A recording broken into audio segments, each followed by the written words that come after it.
Hi, welcome to the first episode of Adventures in Infosec, a podcast where we explore cybersecurity through the people leading the field. Today, I have the pleasure of bringing on my good friend, Greg Knott. I've been lucky to know him for a number of years. He's most recently the CISO of Expel, which is a managed security services provider. According to Gartner, it is the leading managed security services provider, I believe. Hi, Greg. How are you doing? Good. How are you doing, Lucas? Good to be here. Well, thank you for coming. So I thought we might start with your history. How did you get into InfoSec? Start kind of at the beginning, and I'd love to dive in there. And then I want to talk a bit about your current company and what you're seeing in the future. Sure. I started life in technology as a Unix sysadmin, like a lot of us. So fixing Solaris boxes and building Linux servers early. And I moved on to building infrastructure for a bunch of companies. In the early years of this stuff, security was sort of part of, at least the defensive side of security was part of the infrastructure and networking teams. So a background in networking, a background in infrastructure and systems. And that was always part of the role. I think there was that massive sea change in about 2013 when the Sony breach happened, where it went from like a side hustle your infrastructure and networking team went to something the board was paying attention to. And at that time I was working for the NHL, and I had brought up multiple times like, hey, we really need to build a function that's responsible for this. You should probably hire a CISO, and this is what they should look like. This is what they're going to need from a budget perspective. This is what they should buy. This is what they should hire, that sort of thing. And they said, great, why don't you do that? And to which I responded, are you sure? Like, do you want to hire somebody who's actually done this before? And they're like, no, you know our infrastructure, you know our business, like, go ahead and build a program. So really, interestingly, my first real security job was as a CISO, and which is a little terrifying. What I quickly discovered was that the products in the market and like how the market thought about security was different than the engineering background that I was bringing to it. And I think that's where you and I met and like have had, great fun for the past bunch of years, figuring out how to make this work together. Awesome. Okay. So I really do want to dive into that before we move on to your current role. So, give me an idea of how big the tech team was when you started at the NHL, and then, what did the security group look like kind of when you left? Because the NHL is a great brand, but I don't know their technology stack and how many people do tech there. Sure. It's a 100-year-old company with 40 years of technology is probably the first thing to note. Everything from AS400s to like advanced cloud and streaming infrastructure. And now I understand NFTs and other blockchain initiatives. So it has like this gamut of infrastructure. As far as team size goes, it was pretty lean. You had a service organization that, sort of was a support function that was maybe a dozen people. When I got there, the entire engineering and DevOps team and software development team, was definitely a 2-pizza team. It was not large. There was no dedicated information security team. There was no dedicated DevOps team, and or even really a dedicated networking team. And those are all, 5 to 6 people now. The security team is about 6 people now, I think. So it definitely grew in the 15 years that I was there, but it was still not it's not a dynasty by any measure. No, so you got to boot up a security org from scratch. For people who want to know, what things do you like? Yep, I did that exactly right, and hey, I wish I'd known, what I know now back then. Sure. I think the thing that I did right was sort of question the status quo thinking on it, because there's a lot of assumptions that were made for companies that weren't shaped like the NHL. I think the vast majority of security products, we're going back, over a decade now, and it's still true in some cases. The tools are made for big security teams and big companies that have big budgets and large teams to manage. And if you don't have those things, the problems are look different to you. Like every tool you buy, you need somebody to manage it at some level. And if you need to buy 8 tools to cover your risk, like all of a sudden you're staring down the barrel of these really large orgs. And, so I think that was one thing that I got right away, was to not just go with, I'm going to build a SIM and like hire an MSSP to run this for me, because that was not a model that was going to work for us. I think things I got wrong were being a little too conservative on the staffing too early. I probably should have hired some more help earlier. There was a lot, like it extended the runway. It extended how long it took to really get, up on my skis. And I was lucky that I had found some good vendors to help me along with that. But I think also understanding early, I think every technical CISO makes this mistake, which is trying to explain like deeply technical problems and risks to people that are not technical. I had a moment where I was trying to explain a malware kill chain to our CFO and general counsel, and like that was that's not recommended. Don't do that. So I think early growing pains in all those areas. So you just mentioned MSSPs and how you weren't using them. Then you started to use one, and now you're at one. Do you want to talk about that journey? Sure. Well, at the time that I was looking for an MSSP, your choices were effectively, larger state organizations who dictated your security control set as well as, and sort of the implementation of it. And it makes perfect sense. The reason they had huge staffs of SOCs. And so their training costs to implement a new technology were big. They needed to have a homogeneous security stack across all of their customers in order for the economics of running that business to work. This is, of course, something I didn't understand then, but now intimately understand now that I work in the business. But from a customer perspective, that was not what I wanted. I wanted to pick the tools that I wanted to use, and I wanted to find a company that was going to help me leverage that. And I didn't want to staff a 24/7 SOC because hackers don't sleep. And so this was the business problem I was solving. Early on, that was one of the things that I came to venture, specifically you and others, for like, hey, this is a problem I need to solve. What do you got? And so the incumbents didn't meet my needs. That they're perfectly fine companies, but they weren't going to meet the needs that we had. And I think you and I spent a lot of time talking about this, but I've ultimately found the folks that were starting Expel and said, look, this is kind of, our visions are aligned. This is what I want to work on this. And we ended up becoming Expel's first customer. And that's how I got to know them and to really intimately understand the space. And, much like the Remington ads from the 90s, I liked it so much I joined the company. But that moment was really more driven out of, like, I want to figure out how to help as many other companies who were in the same position that I was in at the NHL. Like, hey, look, whether you use Expel or you use someone else, it doesn't matter. Like, I'm driven by the desire to help companies improve their security posture, not in a compliance checkbox way, but in a like, let's make this real for you. And so, I was lucky enough to be able to join and continue the mission here. Awesome. So you've done a bunch of work with startups. There are a bunch of advantages to that. I know them, but for the audience, why work with startups, especially when you might be a smaller team as opposed to the IBMs or Ciscos of the world they're giant? It's a force multiplier. You get to work with the founders. If you're willing to put the effort in, you can work with founders to help shape their product and help it be valuable to your business. I mean, there's economic reasons. Usually you get a good deal if you buy early, but that's sort of secondary to the virtuous cycle of, hey, I work with venture capitalists to find and refine companies that are building solutions that I actually need because I'm a real customer. And if you can kind of get in that loop, everyone's a winner. The venture capitalists make money. You get a good product and you improve your security posture. You don't have to hire people because you're effectively getting the benefit of the teams of experts that work at these companies. And, the company gets a customer and you all get to grow together.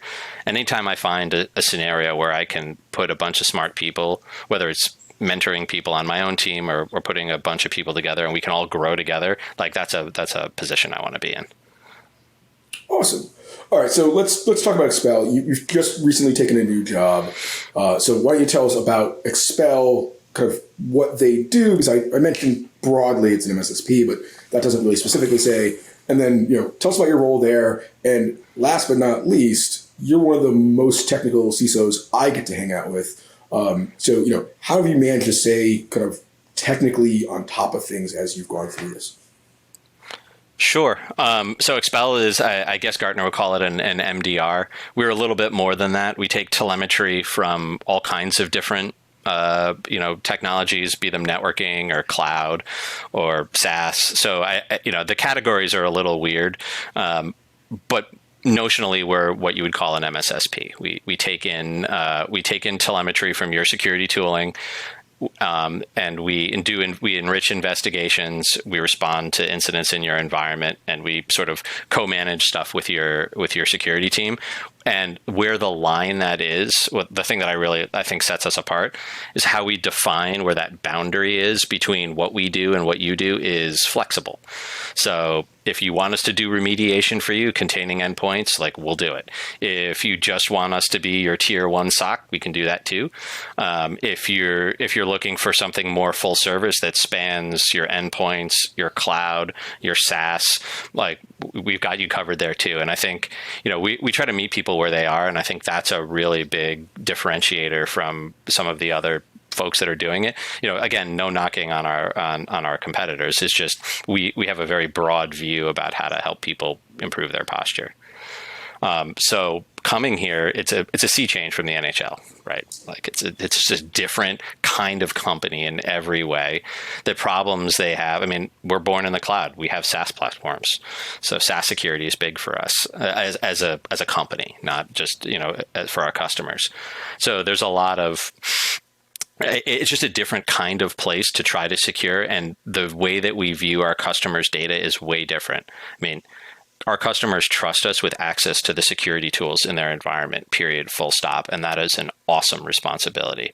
And I view that it's raised the degree of difficulty for the kind of work that you need to do as a CISO, because you're not just defending the NHL's borders and our arenas and our teams and our customers and our fan data. It's like we have 200 customers that span a huge number of industries, and we have deep access into their network and their security telemetry and all of that. And that's a thing that securing is it's important to be very thoughtful about how we do that.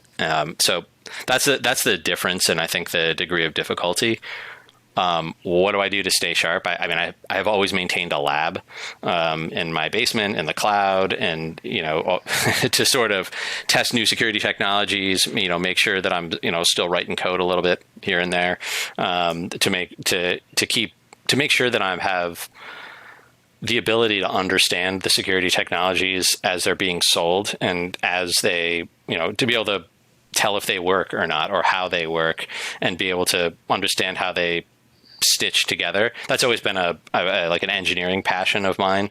And I feel like if you're on the technical side of security, you kind of have to do that, because otherwise it's very difficult to tell whether a product does what it says on the box, and if it's going to work for you, and more importantly, if it's going to work for you in your environment. Awesome. So, let's talk about buying first. I do want to get to what keeps you up at night, but as you're evaluating startups or more staid companies, how do you do it? What do you look for? What is the thing that you're like, yep, that thing scratches my itch? What are you looking for during the sales cycles? I spend a lot of time thinking before I even get to whether I want to buy something or not. I really try to get crisp on the problem. A good one that I'm thinking about now is sort of the interplay between all of the various SaaS platforms that I have stitched together in my environment, Slack to Monday to that kind of thing. And so there's a lot of aspects to that problem. There's a ton of noise in that space. There's a ton of companies that are doing things in that space. So I really try to get crisp on what are the security boundaries that I'm concerned about? Are they operational? Is it technical? Is it a people problem? Are there workflows that I need need to think about? Are there, processes inside the company? Like if I put up guardrails, like how is that going to impact the end users? Like I put all of this stuff down, and I try to use like a vision document for like, okay, here's my deep understanding of the problem. And then what would good look like for solving that problem? Like before I even get to what products are available. And then I start picking at like, well, I need something that will do this. And usually people have gotten there before me and have thoughts about it, right? So there's companies that are being incubated and they're or are already solving pieces of this. And then I try to build like a model of all of the companies that are in the space that are doing that type of work and how they address the problems as I see them. And then, usually a startup will address like 20% or 30% of one aspect of a problem. And then I try to figure out what the overlap between them are. And then figure out which ones, you prioritize, like which things are the most important. Like, do I really care about like OAuth tokens in SaaS, or do I really care about my company's data in SaaS? Cool. Let me think about the like how I'm going to approach this. And then, often I partner with my friends in venture too, to like, well, what are you guys seeing? Like, what's the investment thesis? We snicker at sort of the categorization that happens from the analysts, but frankly, it's a useful input. It is like, hey, how are we categorizing those things? And then, when it gets down to a purchasing decision, it's like, well, how well do you execute against the criteria that we think are yours? And we go from there. So I think you just touched on one of them, but what are the problems that keep you up at night, and then what are the things where you're like, yeah, I would love someone to go solve that problem, right? Like I'm curing for whoever goes after that. There's a couple. I think the biggest one is, and it's a broad bucket, but I'll clarify, is SaaS security. And when I say that, I mean there's a large amount of integrations. If you're a company that looks like Expel, or even an older company who's moved a lot of their technology to SaaS, you're inundated with requests from your users to integrate these various SaaS platforms and install plugins, and and it's all in the name of like great productivity. But you really have like a ton of like, I don't know, data interchange, I would say, it's mapping all of the data flows between all of the platforms. And, there's a few core ones that you tend to use. You have an HRIS system like Workday. You probably have Slack or Teams or something like that. You have some other core business platforms like Salesforce, data is flowing. People are writing bots to interchange data between them. You have other tools that are layered on top of it for project and program management. And when you take a step back and you look at this, how would I know if what a user, I mean, you could look at it from a couple ways. If I was doing incident response and I wanted to know what a malicious user did in my environment, how would I figure that out? Or you could look at it from the perspective of, well, how is this particular type of data exposed in my environment?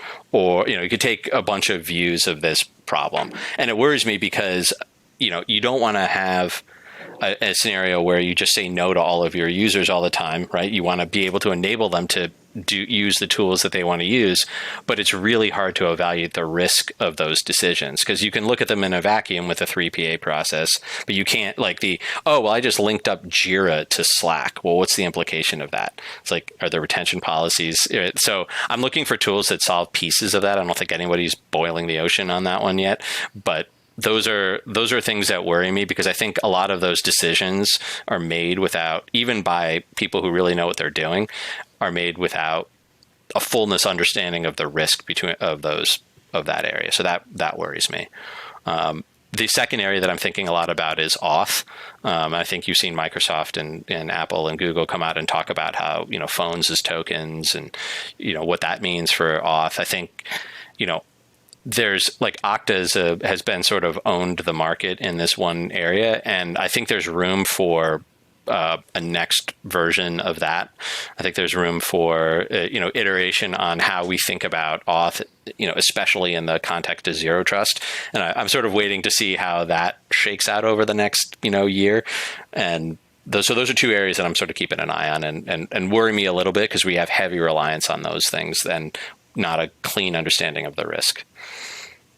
Awesome. All right. So with the last minute or two here, I'm going to ask a couple rapid fire questions, Sure. and they should be easy. But what's your favorite book? The Count of Monte Cristo. That's an awesome answer. What is your favorite information medium, like Twitter or podcasts, or how do you get information in, and what do you use to do that? I like talking to people. I mean, I like the gathering of minds. I like conversations that are in person and back and forth.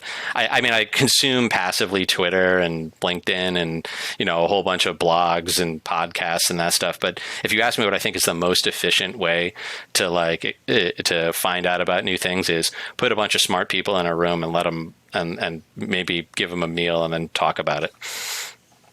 All right. So then, with that as the answer, last thing, where's your favorite place to do that? Is it a convention? Is it just, no, I'm going to invite people over? How do you do that? I think it's I think it's all of it. A quick beer with some friends after work. Let's go to DEF CON and, have the souped up version of that for, 4 days in a row. Conferences, are good for that as long as you have the critical mass of people that you want to talk to. I think all of it is good. Awesome. Well, that's everything I've got. Any ads you want to run at the end of this? No, I think we covered it. We did the thing. Awesome. Well, thank you, my friend. It was excellent to have you on. I appreciate your time. Likewise. Good to see you, Lucas.